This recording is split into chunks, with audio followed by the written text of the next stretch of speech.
The race for the White House now, and Joe Biden's campaign kickoff in the key state of Pennsylvania. In his first rally, he went straight at President Trump. Donald Trump is the only president who's decided not to represent the whole country. The president has his base. We need a president who works for all Americans. And we can afford this. We can do this. That was in Pittsburgh. And Robin, right before the speech, you had the chance to sit down with the vice president and his wife, Jill, for their first interview. And as we all know, Biden is facing so much as a front runner for the Democratic presidential nomination. He is facing tough questions about his nearly half century in public life. I began by asking him about Anita Hill, who accused Clarence Thomas of sexual harassment when he was nominated for the Supreme Court in 1991. Biden presided over the confirmation hearing and has been criticized for how Anita Hill was treated.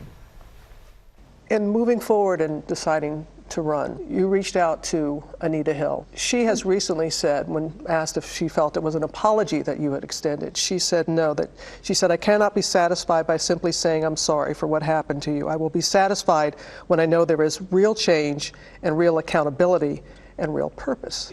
I was grateful she took the call. I don't want to get in our private conversation, but the point is that, look, I was chairman of the committee. Professor, do you swear to tell the whole truth and nothing but the truth, so help you God?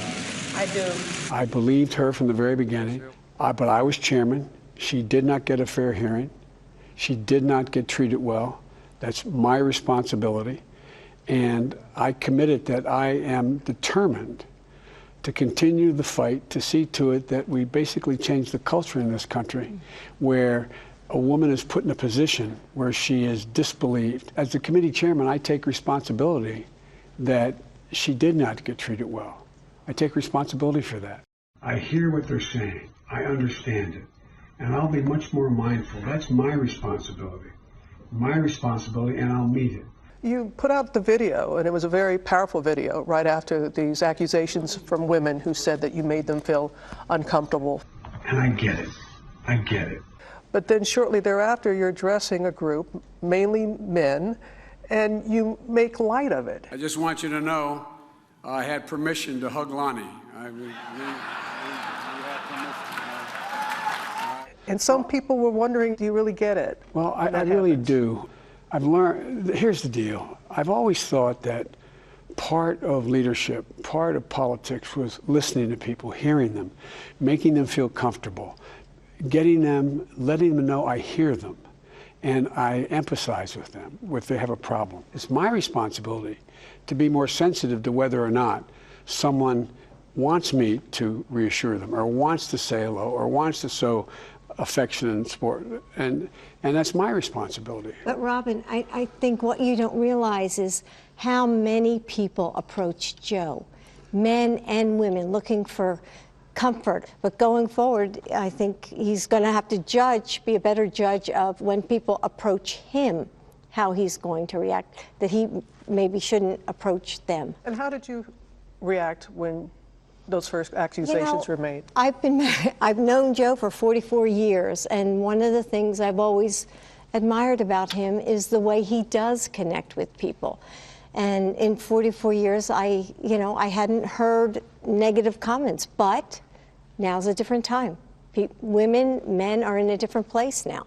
And so we have to honor that. Have you ever experienced a similar situation when a man made you feel uncomfortable by their actions or inappropriate language of any sort? Has that ever happened to you? Yes, it's happened to me. And I've come home and I've told Joe about it. She never told me the names, though. But yes, I've felt that, men were in my space. And how did you handle it? It was, I just sort of stepped aside. I didn't address it. Like you said, things have changed. There was a time when women were afraid to speak out, and I can remember it specifically. It was in a job interview. And so that's where we've moved from. That now, if that same thing happened today, I'd turn around and say, what do you think you're doing? So I think it's totally different.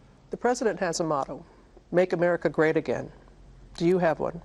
make America moral again, make America return to the essence of who we are, the dignity of the country, the dignity of people, treating our people with dignity, and this god-awful deliberate division that's being taken in order to separating people to aggrandize his own power. He's making the differences between the two. Pennsylvania yesterday, Iowa today, hitting all the swing states. Trump looks like they're going at this as a team. Yes, very much so. In fact, Dr. Biden is going to be here next week. She's written a book, but yes, very much by his side. And the entire family, they said he got together with the grandkids, everyone, they're fully behind him, running for a third time. And we're going to talk to him about that. We'll have more of the interview in our next half hour. Hi, everyone. George Stephanopoulos here. Thanks for checking out the ABC News YouTube channel. If you'd like to get more videos, show highlights, and watch live event coverage, click on the right over here to subscribe to our channel. And don't forget to download the ABC News app for breaking news alerts. Thanks for watching.